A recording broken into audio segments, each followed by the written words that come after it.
বিকির বিকির চাম চিকির আসলে উল্টো দিকতে দেখাচ্ছে।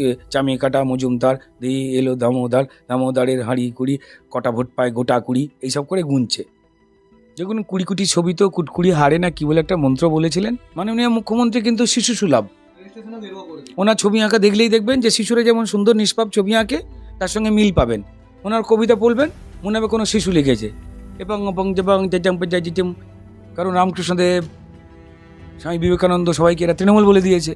স্বর্গে বিশাল ঝামেলা চলছে যে এখানে তো কোনো পার্টি চলে না ভাই, আপনি তৃণমূল। 21 জুলাই সবাইতে তৃণমূল দাঁড়িয়ে বলে দিয়েছে, রামকৃষ্ণ তৃণমূল, বিবেকানন্দ তৃণমূল, মা শারদা তৃণমূল।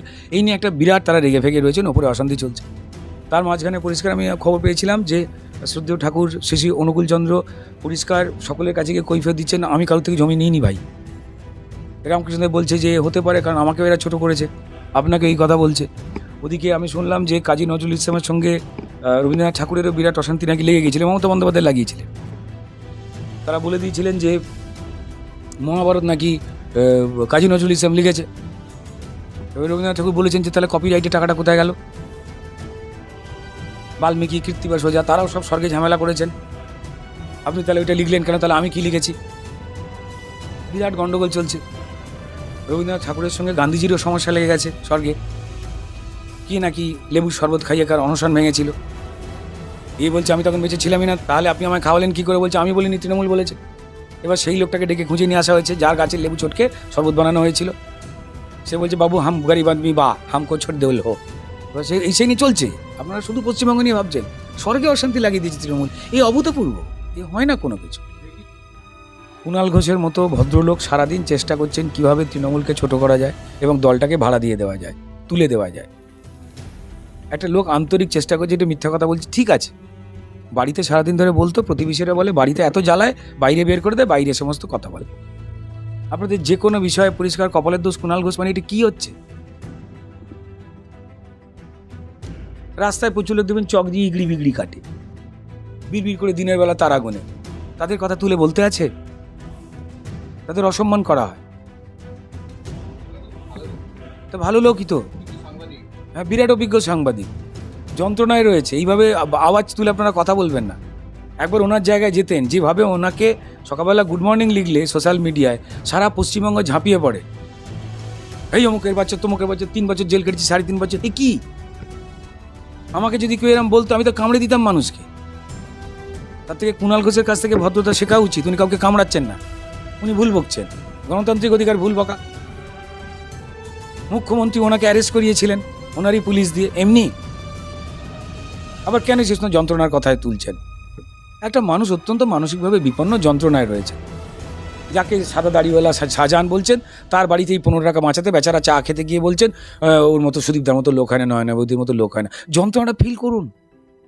যে মমতা বন্দ্যোপাধ্যায়কে বলতেন জেলে আমার পাশের কুটরিতে রাখুন, ওই সারদা যে টাকা ঝেড়েছে সারা পশ্চিমবঙ্গের মানুষের সর্বনাশ করেছে, তার সব থেকে বেশি সুবিধাভোগী বেনিফিশিয়ারি মতলব তাই, তাকেই আবার জয় মমতা করছে। এটা মানুষ বুকে কত বড় পাথর কেন বোল্ডার চাপা রেখে দিয়েছে, বুলডোজার তুলে কথাবার্তা বলছে, তার ওই ফিল করবেন না? একটা মানুষ টিভির সামনে বসতে চায়, আমরা অভিনয় করি, আমাদের সামনে এমনি ক্যামেরা আসে, তো উনি এইসব করলে ওনার সামনে ক্যামেরা আসে। আপনাদের এত হিংসা কিসের? সুধীবাবু আবার ইফতার কেন, উনি আবার কি ধর্ম চেঞ্জ করেছেন নাকি? হ্যাঁ, ওই যেখানে ওই লোম দেওয়া টুপি পরেছিলেন কুণাল ঘোষ, আর তার পাশে ওই ঋতব্রত, তিনি আর টুপি পরে যে বসছেন, ওই ছবিটার কথা বলছেন। ওর কিছু একটা মিথ্যা কথা, ওর ইফতার পার্টি ছবি নয়, পরিষ্কার ওই আমরা সবাই বিধর্মী বলে একটা নাটক হয়েছিল, সেখানে ওরা অভিনয় করেছিল, ওই নাটকের ছবির একটা দৃশ্য। ওটা কোনো অনুষ্ঠান ছিল না, আমরা সবাই বিধর্মী বলে নাটক ছিল আর কি। ওখানে মমতা বন্দ্যোপাধ্যায় রচিত বলে নাটক ছিল। উনি তো লেখেন, খুব ভালো লেখেন মমতা বন্দ্যোপাধ্যায়। তো সেই নাটকে ওরা অভিনয় করতে গিয়েছিল। মদন মিত্র রাজার পাট চেয়েছিল, দেয়নি, তো ওরা উঠে মাইক ফাইক কেড়ে নিজেরাই সেই যে ওইখানে বসে গেছিলো। এটা পাড়া নাটক করছে, এ নিয়ে আপনাদের এত কথা বলার কী আছে?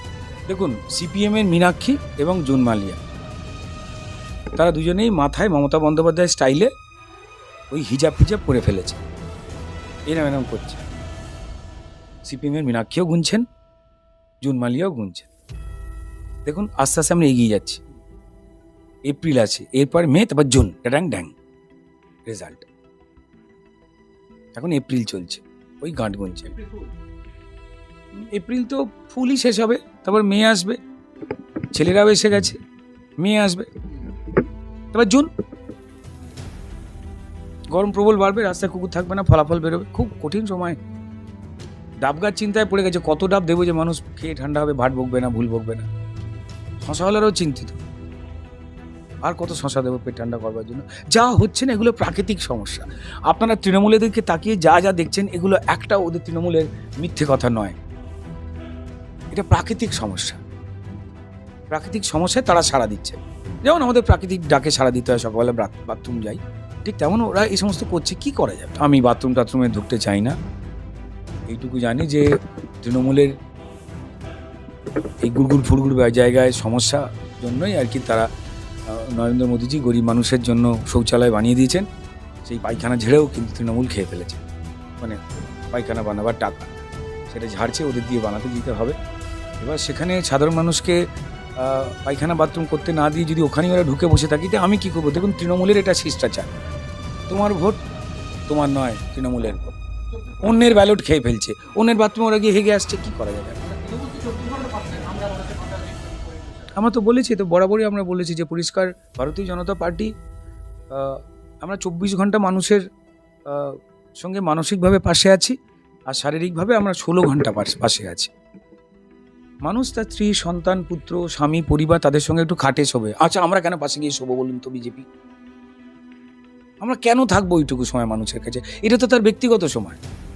তৃণমূল কিন্তু ওদের পাশে গিয়ে শুয়ে পড়ে বা খাটের নিচে উঁচু হয়ে বসে থাকে। কি করছে? স্বামী স্ত্রী দেখবার জন্য। কেন? বাইরে জামা কাপড় পরে তারা শোবে না, ঘরের জামা কাপড় পরে শোবে। আর বাইরের যে জামা কাপড় পরে শোয় তার পকেটের পেছনে 150 টাকা সিকি আদুলি থাকে, ও ঝাড়বে। একটা 24 ঘন্টার মধ্যে একটা মিনিট মানুষকে ছাড়তে চায় না, যা রোজগার করবে খাবার। ইভেন মানুষ যখন পায়খানা বাথরুম করতে যায়, ভারতীয় জনতা পার্টি তার সঙ্গে থাকে না, তৃণমূল থাকে। ও বাথরুমে ঢুকে পায় তার সঙ্গে, জানে জামা কাপড় খুলে পায়খানা বাথরুম চান টান করবে, ওই পকেটে হাত গলাবে। আর আপনি তখন ওই পোশাকে তৃণমূলের পেছনে তাড়া করতে পারবেন না, এই আমার পকেট ঝেড়ে পয়সা ঝেড়ে পালালি কেন? ওরা 24 ঘন্টা মানুষের সঙ্গে থাকে, এক মুহূর্তে 1 টাকা রোজগার করলে ও হাত ধোবে। হ্যাঁ, এবার যারা অনেকেই ঝেড়ে পরিষ্কার নিজে 75 রেখে দিয়েছেন, পার্টিকে 25 দিয়েছেন, তাদের সঙ্গে তৃণমূলের একটা গন্ডগোল চলছে। দুলাছানের কথা ওরা অমান্য করেছে। মানুষের যা ঝাড়বে 25 তোমরা রাখো, দলকে 75 দাও, ওরা সেটা শুনছে না। ওরা নিজেরা 75 রাখছে, দলকে 25 দিচ্ছে, আবার কেউ কেউ তো পুরো ঝেড়ে দিচ্ছে, দলকে বেঁচে দিচ্ছে। এই জায়গায় চলে গেছে। এই সমস্ত হিসেবে কুণাল ঘোষের কাছে আছে, যন্ত্রণায় রয়েছে মানুষটা। তৃণমূল করেন, চোর তো বটেই। যখন এত কিছু চুরি হচ্ছে, কেউ সৌগতবাবুর জন্য দুটো তৃণমূলের বাকি যারা ইয়াং নেতারা চুরি করছেন সবার, তাদের আমাদের ঘর থেকে দুটো জুতো চুরি করে সৌগতবাবুকে দিতে পারলেন না? বেচারা তাকে কষ্ট করে বুড়ো বয়সে বিজেপিকে মেরে তার চামড়া ছাড়িয়ে আবার জুতো বানান। আচ্ছা, উনি কি মুচি? উনি তো অধ্যাপক। তৃণমূলে নেই, দুইটা খুব খারাপ। যা ঝাড়বে নিজের ঘরে নিয়ে চলে যাবে। কেন? ওই সৌগতবাবুকে দুটো জুতো দিলে এই সমস্ত কথা উনি বলতেন না, মাথা ঠান্ডা হয়ে যেত। বয়স্ক মানুষ, আমার শ্রদ্ধা আছে ওনার ওপরে। আমি আবার ওনাকে বলবো, আপনিও রোদে বেরোবেন না সৌগতবাবু, হারবেন তো এমনি জানেন। শশা আর ডাব, রেস্ট। দেখুন, মমতা বন্দ্যোপাধ্যায়কে নিয়ে যারা খারাপ কথা বলে, আমি তাদের সম্পূর্ণ সাপোর্ট করি না, কারণ মমতা বন্দ্যোপাধ্যায় প্রত্যেকটা কথাই কিন্তু অত্যন্ত আন্তরিকতা নিয়ে মিথ্যে বলেন। তার পরিশ্রম করে এই যে মিথ্যে বলবার প্রতি, সেটাকে সবার না সম্মান করা উচিত। যে এই বয়সে এসে, যেখানে বয়স্ক মানুষেরা কেউ গীতা পড়বে, কেউ পুরাণ পড়বে, কেউ ঠাকুমার ঝুলি পড়বে, কেউ পিসিমার ঠুলি পড়বে, তো যাই হোক না কেন, সেইখানে দাঁড়িয়ে উনি যেহেতু আন্তরিক চেষ্টা করছেন, এই পরিশ্রমটার প্রতি কেউ না সম্মান দিচ্ছে না। না বিরোধী দল বিজেপি দিচ্ছে, না পশ্চিমবঙ্গের মানুষ দিচ্ছে, কেউ দিচ্ছে না। তো এটা ওনার খারাপ লাগছে। আমি এত মিথ্যা কথা বলছি, পরিশ্রম করছে, সম্মান দিচ্ছে না। এই কদিন আগেই আবার বলেছে যে রেশন দোকানে নাকি যে খাবার আসবে সেখানে বিজেপির লোগো থাকবে, বিজেপির সিম্বল থাকবে। তো এই ধরনের মিথ্যে কিন্তু জেনারেলি কিন্তু আপনারা দেখবেন যে ক্লাস 6-7 বাচ্চারা বলে। আপনারা দেখবেন একটা শিশু সুলভ অনেস্টি আছে ওনার। সেই দিকে তাকান, নেগেটিভভাবে আমাদের তৃণমূলের নেত্রীকে এইভাবে দেখবেন না। তো ফলত উনি মিথ্যে কথা বলছেন, একটা পরিশ্রম করছেন, একজন বয়স্ক মহিলা, এইটার প্রতি অন্তত এরকম একটা করা উচিত। তো সেটা না কেউ করছেন, আমার খুব খারাপ লাগছে। এই তো কদিন, তারপর তো দল আর থাকবে না। এই অভিনব পদ্ধতি মানে হতে পারে না। এই দলটা কিন্তু চুরি এটাকে না খুব পরিশ্রমের সঙ্গে একটা শিল্পের জায়গা নেই। আমি খবর পেলাম যে অল ইন্ডিয়া চিটিং ইউনিভার্সিটি খোলা হচ্ছে, তৃণমূলকে খোলা অফার দেওয়া হয়েছে প্রিন্সিপাল, ভাইস প্রিন্সিপাল আর সব থেকে দামি 5 জন প্রিন্সিপালকে সাপ্লাই করবার জন্য। ওদের দলে এটা নিয়ে মারামারি চলছে, কারণ এই দল তো আর থাকবে না, ওরা গিয়ে এটা পড়াবে আর কি, কী করে চিটিংবাজি করতে হয়, লুট করতে হয়, সেইগুলোর জায়গায়। ববি হাকিম খুব বড় চেয়ারে ওখানে বসতে চলেছেন শুনেছি, মমতা বন্দ্যোপাধ্যায়, অভিষেক বন্দ্যোপাধ্যায়, ওনাদের রিক্রুটমেন্ট হয়ে গেছে প্রিন্সিপাল ভাইস প্রিন্সিপাল হিসেবে। জানি না এবার ওই মাইনে তো ওনাদের পোষাবে কি না, কারণ ওরা তো আবার চুরি ছাড়া ওনাদের তো একটা হয় না। এমনি যারা ওনাদের চাকরি দেবে তারাও ভাবছে হয়তো এই যে চিটিং ইউনিভার্সিটি যেটা খোলা হবে সেই জমিটাও শুনছে নাকি ওরা যদি ঝেড়ে দিতে পারে।